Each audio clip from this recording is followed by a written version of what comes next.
Bonjour à tous et bienvenue dans ce nouvel épisode de Vivez la Vendée. Aujourd'hui, on se trouve avec la présidente de l'association Pet Blue. On est à Véret. Bonjour Sandrine. Bonjour Anaïs. Alors, est-ce que tu peux nous présenter cette association qui est un peu différente de celle qu'on peut connaître, la SPA ? J'ai créé l'association avec mes filles il y a un an, en 2022, en novembre 2022. Okay.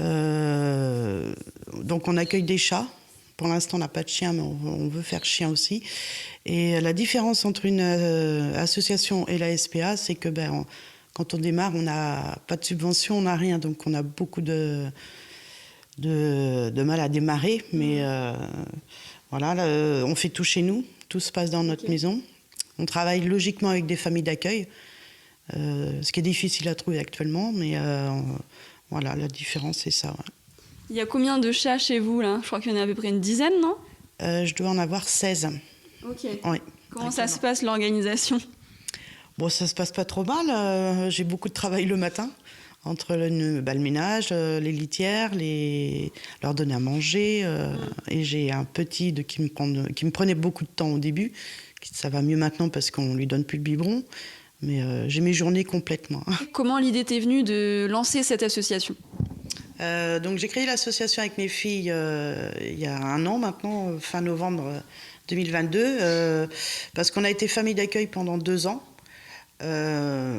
Puis moi ça m'a beaucoup plu et on pensait déjà à créer une association, mais on a eu du travail, on a nos emplois qui nous prenaient du temps, donc on a décidé d'attendre un peu. Puis là, fin novembre, on a dit allez hop, on y va, on le fait. Ça consiste en quoi d'être famille d'accueil pour chats quand vous l'étiez ? C'est recueillir des chats, chatons, des vieux chats, de s'en occuper comme si c'était les nôtres en fait. On les nourrit, on fait les litières, on les soigne. Le seul truc qu'on ne paye pas les frais vétérinaires, c'est l'association qui les paye. Et donc là, vous avez 16 résidents. Des petits chats, des chats plus âgés. Comment vous vous organisez en fonction des personnalités de chacun ? Parce que j'imagine qu'il faut s'adapter à chacun, non ? Oui, en fait, je connais tout leur caractère. Donc, ils ont leur période. Moi, je sais que le matin, il y en a c'est les câlins le matin. L'après-midi, ils dorment l'après-midi. Donc, je les embête pas. Le soir, c'est pareil. Mais... ils ont chacun leur caractère et je fais selon leur caractère. Et alors, vous les trouvez où, tous ces chats-là ? Qui c'est qui vient à vous pour vous les donner ? Alors, il y a des chats qu'on m'a déposés. Excusez-moi, j'ai les poils. J'ai des chats qu'on m'a déposés parce que des personnes les avaient trouvés et ne pouvaient pas s'en occuper. Et sinon, je récupère les chats de la fourrière, des chatons. Comme ça leur permet de libérer de la place et de prendre d'autres chats, de pouvoir en sauver d'autres. La fourrière de Véret ? La Château d'Olonne, enfin les Sables d'Olonne. D'accord. Et eux, ils sont contents d'avoir cette solution-là auprès de vous ou pas ? Parce que j'imagine que sinon, c'est l'euthanasie, non ? Je ne sais pas si les euthanasies, mais ouais, c'est important parce qu'il manque de personnes pour accueillir les chats après. Donc, ouais, c'est une aubaine. Surtout que nous, on fait du biberonnage, donc il n'y a pas beaucoup de personnes qui le font. Ça prend beaucoup de temps. Donc, c'est vrai que depuis qu'on est avec eux, ouais, ils ont besoin de personnes pour aider, quoi. Même d'autres familles, si ça serait bien. Donc là, on se trouve dans la salle de sociabilisation. Comment ça se passe pour les chats ? C'est-à-dire que les maladies peuvent plus se propager, j'imagine, vu qu'il y en a 16 ici. Oui, effectivement. Quand on recueille un chat, même s'il est de la fourrière, il peut très bien avoir une maladie porteur. Donc, moi, je les isole même s'ils viennent de la fourrière, je les isole ici un petit peu. Une pour voir s'ils n'ont pas des maladies qui se déclarent et surtout pour les sociabiliser aux autres chats, à la main aussi, à l'humain, parce qu'il y en a qui sont vraiment très sauvages. Donc ça peut prendre du temps. Donc ça va de 7 jours, si ça se passe bien, à plus si besoin. Comment vous faites quand il y a une maladie qui est incurable, je ne sais pas, le typhus ou le coryza ? Le coryza se soigne.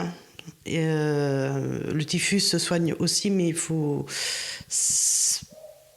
c'est plus compliqué et il y a beaucoup de décès dans ces cas-là. Alors, il y a eu combien d'adoptions depuis le début de la création de cette association il y a un an ? Pour le moment, on n'a eu que 3 adoptions, vu qu'on a été freiné par le typhus, et on aimerait que tous nos pensionnaires soient adoptés prochainement par des particuliers, et si possible trouver des familles d'accueil pour nous aider à pouvoir récupérer plus de pensionnaires. Et toi, est-ce que tu as un lien particulier avec les animaux? On a envie de savoir. Un peu trop. J'aime beaucoup les animaux depuis que je suis petite. Depuis petite, je sauvais les petites souris, les bébés souris qu'on trouvait dehors, les chats errants, ce genre de choses. C'était évident qu'avec ta mère, tu bâtisses ce projet-là. Évidemment, oui. C'était très important même pour moi qu'on ouvre une association avec les valeurs que nous, on a et qu'on soit bien informé sur l'association et les principes des animaux. Si tu avais un message à faire passer, tu nous dirais quoi? Le plus important, c'est déjà de faire stériliser ces animaux, quoi. Que ce soit chat, chien, surtout les chats, parce que c'est ce qu'on trouve le plus, quoi, abandonné. Les stériliser, la puce, c'est bien, on les identifie, on sait à qui ils appartiennent, mais il faudrait vraiment stériliser les animaux et le rendre obligatoire. Parce que la puce, c'est obligatoire, mais pas la stérilisation, c'est ça? Non, pas encore. La puce est obligatoire, mais pas encore la stérilisation. Et je pense que c'est primordial, quoi. Ça permettrait aux associations comme à la SPA ou les fourrières de recueillir les animaux, quoi. Les chats, c'est une cata, les chats. On en trouve tout le temps abandonnés, hein. C'est grave. Et est-ce que tu as des projets avec ta fille d'ouverture d'un refuge, par exemple? Oui, on espère en ouvrir un, on espère d'ici 2 ans. On voudrait vraiment s'agrandir pour pouvoir après vraiment ouvrir un refuge et pouvoir accueillir plus d'animaux et dans des locaux adaptés. Alors, je crois que Saturne a une histoire un peu différente des autres, c'est ça? Oui, alors Saturne, je l'ai eue, elle avait 1 mois. Une jeune fille l'a trouvée sous un tas de bois dans le jardin de sa grand-mère. Okay. Donc elle me l'a amenée parce qu'il fallait la biberonner, c'est pareil, c'était un petit peu compliqué pour elle. Et elle est arrivée avec le coryza, donc elle avait les yeux tout abîmés. Là, on a réussi à sauver un œil. Et vous voyez que l'autre, elle a un petit voile devant, donc il lui fera une petite chirurgie à ses 6 mois pour enlever le petit voile qui gêne. Mais sinon, elle est en pleine forme. Où est-ce que vous voulez qu'on vous retrouve si jamais des particuliers veulent peut-être adopter un chat? Alors, on a un compte Facebook, Association Pet Blue.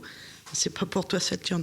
Je fais aussi, j'ai un compte sur TikTok où je fais des lives. Donc, si les personnes veulent nous rejoindre pour discuter, c'est Pet Blue aussi. Okay. Et sinon, on a juste une adresse mail. Merci beaucoup, Sandrine. Merci beaucoup, Anaïs.